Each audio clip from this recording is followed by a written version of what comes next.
నమస్కారం, నా పేరు గీత. Welcome to CJRTV. తాజా వార్తల విషయానికి వస్తే, పార్లమెంటు ఎన్నికల్లో బీజేపీ, బీఆర్ఎస్ కలిసే పోటీ చేయబోతున్నాయి. అందుకే బీజేపీ పోటీ చేసే స్థానాల్లో బీఆర్ఎస్ తమ అభ్యర్థులను ప్రకటించడం లేదు. బీజేపీకి వదిలేసిన సీట్లు మినహా మిగతా స్థానాల్లో ప్రకటించింది అని ముఖ్యమంత్రి రేవంత్ రెడ్డి ఆరోపించారు. ఇద్దరూ కలిసి పోటీ చేసే యోచన లేకపోతే అందరికంటే ముందుగా చేవెళ్ల ఎంపీ అభ్యర్థిగా రంజిత్ రెడ్డి పేరును చెప్పిన కేసీఆర్ ఇప్పటి వరకు ఆయన్ను ఎందుకు ప్రకటించలేదని ప్రశ్నించారు. అసలు మెదక్ అభ్యర్థి ఎవరన్న దానిని ఎందుకు చెప్పడం లేదని నిలదీశారు. సచివాలయంలోని సమావేశ మందిరంలో మంగళవారం ఆయన మీడియాతో ఇష్టాగోష్ఠిగా మాట్లాడారు. మా ప్రభుత్వాన్ని 5 నెలల్లో దింపుతామని మాట్లాడుతున్నారంటే మోదీతో కలవాల్సిందే కదా, అంటే మోదీతో కేసీఆర్ కలిసినట్టేగా అని వ్యాఖ్యానించారు. కాళేశ్వరం రిపోర్టును 4 నెలల్లో ఇస్తామని కమిటీ చెబుతోందని, అంటే పార్లమెంటు ఎన్నికల్లో ఇద్దరూ కలిసి పోటీ చేసిన తర్వాత వచ్చే ఫలితాలను బట్టి రిపోర్టు వస్తుందని స్పష్టమవుతోందని వ్యాఖ్యానించారు. కాళేశ్వరం విషయంలో కాంగ్రెస్, బీఆర్ఎస్ కుమ్మక్కయ్యాయన్న మోదీ వ్యాఖ్యలపైన సీఎం రేవంత్ స్పందించారు.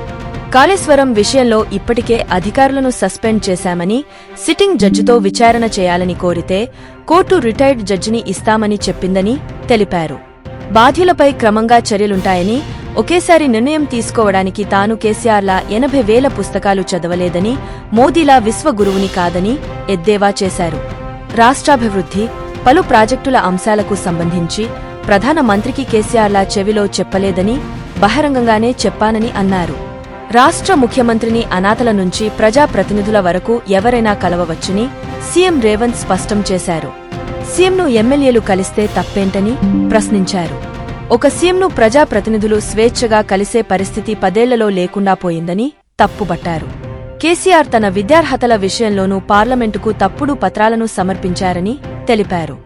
బీకాన్లో ఫిజిక్స్ చదివిన జలీల్ ఖాన్ గురించే అందరికీ తెలుసని, కానీ ఎంఎస్సీలో పొలిటికల్ సైన్స్ చదివిన వ్యక్తిని తాను ఎక్కడా ఎప్పుడూ చూడలేదంటూ కేసీఆర్ను ఉద్దేశించి వ్యాఖ్యానించారు.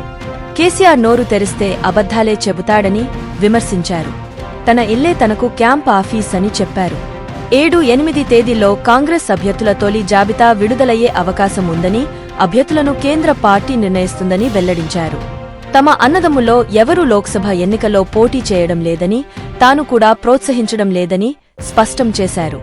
బీఎస్పీ రాష్ట్ర అధ్యక్షుడు ఆర్ఎస్ ప్రవీణ్ కుమార్ మంగళవారం కేసీఆర్ను కలవడంపై స్పందించిన సీఎం, రాష్ట్రంలో ఇప్పుడిప్పుడే కొన్ని మబ్బులు తొలగపోతున్నాయని అన్నారు. మరియొక తాజా వార్తలతో మీ ముందుకు మళ్లీ వస్తాను. అంతవరకు సెలవు. CJRTVని సబ్స్క్రైబ్ చేయండి. ఈ వీడియోను లైక్ చేయడం మరియు షేర్ చేయడం మర్చిపోవద్దు.